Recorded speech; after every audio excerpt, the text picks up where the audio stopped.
दोस्तों नमस्कार, मैं मनु पवार। क्या अंकिता भंडारी केस गढ़वाल लोकसभा सीट पर बीजेपी को परेशान करने वाला है? क्या चुनाव के दौरान अंकिता केस को लेकर बीजेपी को असहज करने वाले सवाल पूछे जाएंगे? क्या अंकिता केस के उस बहुचर्चित वीआईपी को लेकर बीजेपी को जवाब देना भारी पड़ सकता है? या फिर ऐसा होगा कि एक दिन प्रधानमंत्री नरेंद्र मोदी जब गढ़वाल में चुनावी रैली करने आएंगे और दीदी भुलियूं भय बयानियों जैसे दो चार गढ़वाली लफ्ज बोलेंगे और हम लोग इतने में ही खुश हो जाएंगे, तालियां आप पीटने लगेंगे और अंकिता मामले को भूल जाएंगे? क्या ऐसा होगा? इन्हीं सवालों और इन्हीं आशंकाओं पर आज बात इस वीडियो में।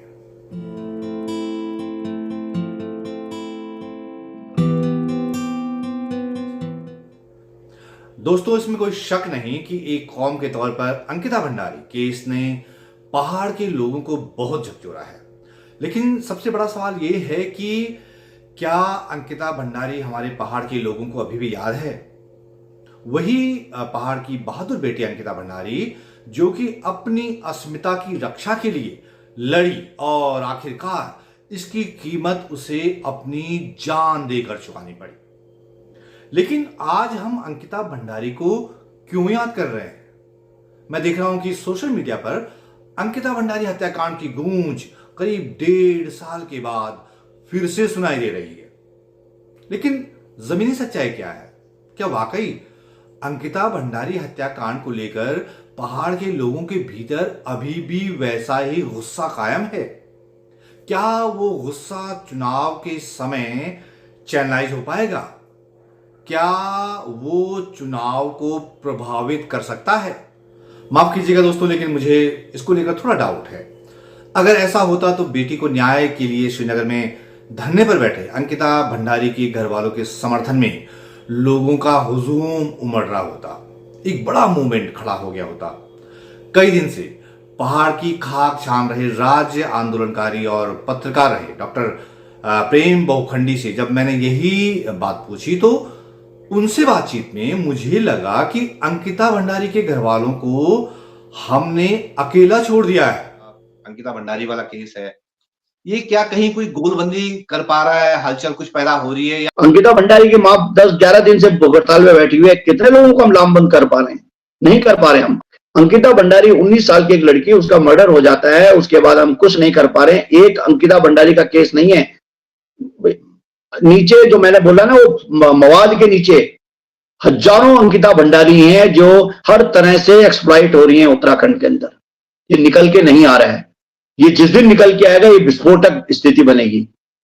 काफी हद तक निराशाजनक स्थिति है, लेकिन मैं मान के चलता हूं कि इन्हीं निराशाओं के बीच में कुछ आशाएं भी निकल के आती हैं। इन्हीं निराशाओं के बीच में कुछ पॉजिटिव थिंग निकल के आएंगी और हम उसी के लिए लड़ रहे हैं। सवाल तो यह भी है कि गढ़वाल के लोग इस लोकसभा चुनाव में अंकिता भंडारी को क्यों और कैसे याद रखेंगे?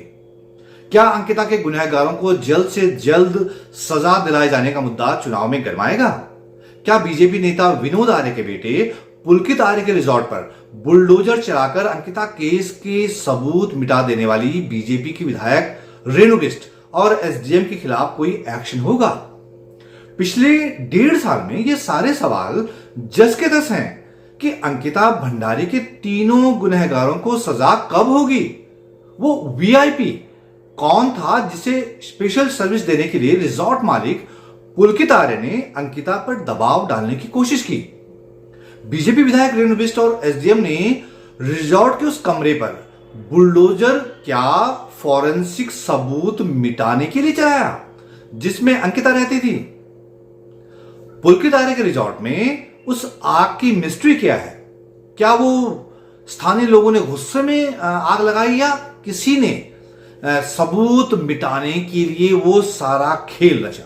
ऐसे तमाम सवाल जो कि करीब 1.5 साल बाद भी अनसुलझे हैं और हर पहाड़ी उस वीआईपी को लेकर सवाल पूछ रहा है जिसके लिए पहाड़ की बेटी अंकिता भंडारी की जान ले ली गई। वो अपनी बेटी का शोक नहीं मना पाए, वो रो नहीं पाए अपनी बेटी के जाने पर।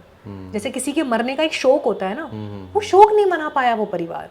कि एक तब होता है तक ना, सब इंसान उससे घिर दहाड़े गए मार हैं। मार के रो लेता है, चीख लेता है, अपना सर फोड़ लेता है दीवार पे, तो उसके अंदर का एक इमोशन निकलता है, वो कर नहीं पाए वो चीज़। वीआईपी सर्विस मतलब मेरा तो दिमाग, मैं पागल हो गई उस दिन जब मैंने सुना वीआईपी सर्विस दे दो। ये मैं अपने उत्तराखंड के लिए सुन रही हूँ, जहाँ गंगा जी बहती हैं बाजू में, जहाँ पर मतलब धाम है चारों, जहाँ पे लोग स्पिरिचुअल अवेकनिंग के लिए आते हैं, जहाँ बीटल्स आ रहा है, वो स्टीव जॉब्स आ रहा है, ये आ रहा है, वो आ रहा है, मैं वहाँ सुन रही हूँ कि वीआईपी सर्विस दे दो एक पहाड़ की बच्ची को। कोई ये कह रहा है वीआईपी सर्विस, मतलब ये अनएक्सेप्टेबल है हमारे लिए। मैं इसको कॉम्प्रीहेंड नहीं कर पा रही हूँ इस चीज़ को। लेकिन सवाल अब भी वही है, क्या ये सारे सवाल लोकसभा चुनाव में सत्ताधारी दल यानी बीजेपी से पूछे जाएंगे, क्योंकि सरकार तो उन्हीं की है। क्या गढ़वाल संसदीय सीट पर हो रहे चुनाव में अंकिता भंडारी मर्डर केस की गूंज भी सुनाई देगी? अंकिता भंडारी भी उसी पौड़ी की रहने वाली थी जहां चुनाव होने वाले हैं। क्या गढ़वाल लोकसभा सीट पर लड़ रहे बीजेपी के उम्मीदवार अनिल बलूनी अपने प्रभाव का इस्तेमाल करते हुए धामी सरकार से यह भरोसा दिला पाएंगे कि अंकिता भंडारी के हत्यारों को जल्द से जल्द और सख्त से सख्त सजा दिलाने का इंतजाम होगा? ये अनिल बलूनी की भी परीक्षा है कि वो पहाड़ से जुड़े इस बेहद सेंसिटिव मुद्दे पर क्या स्टैंड लेते हैं। ये सवाल इसलिए भी पूछे जाने जरूरी है दोस्तों, क्योंकि पहाड़ में नाउम्मीदियां लगातार बढ़ रही हैं। तो ऐसी ऊर्जा ऐसी इकट्ठा हो नहीं पा रही मनु, कि जो इसको करे। और अगर ये ऊर्जा का विस्फोट होगा तो फिर तो उसमें भाजपा और कांग्रेस दोनों को ही नहीं बचना चाहिए। जो इलेक्टोरल पॉलिटिक्स है उसमें हार गए हम बुरी तरह से। उसमें कांग्रेस जीतती है, भाजपा जीतती है। अब देखिए जो ये ताकतें हैं वो इतनी बिखरी हुई हैं, जो परिवर्तनकामी शक्तियां हैं वो बहुत बिखरी हुई हैं, उनमें भी व्यक्तिवाद का घुन लग चुका है। पूछा यह जा रहा है कि अंकिता भंडारी के गुनहगारों को सजा कब होगी? यह देखकर तो लगता है कि लोगों के भीतर वो गुस्से की आग जो है ना, वो अभी भी धधक रही है। लेकिन जब जमीनी सच्चाई सामने आती है तो पता चलता है कि अंकिता भंडारी के बेबस माता पिता तो न्याय की इस लड़ाई में निपट अकेले हो गए हैं। ऐसे में यह जानना जरूरी हो गया है कि अंकिता भंडारी मर्डर केस की तपिश क्या गढ़वाल संसदीय सीट पर हो रहे चुनाव के जनादेश पर कुछ असर डाल पाएगी?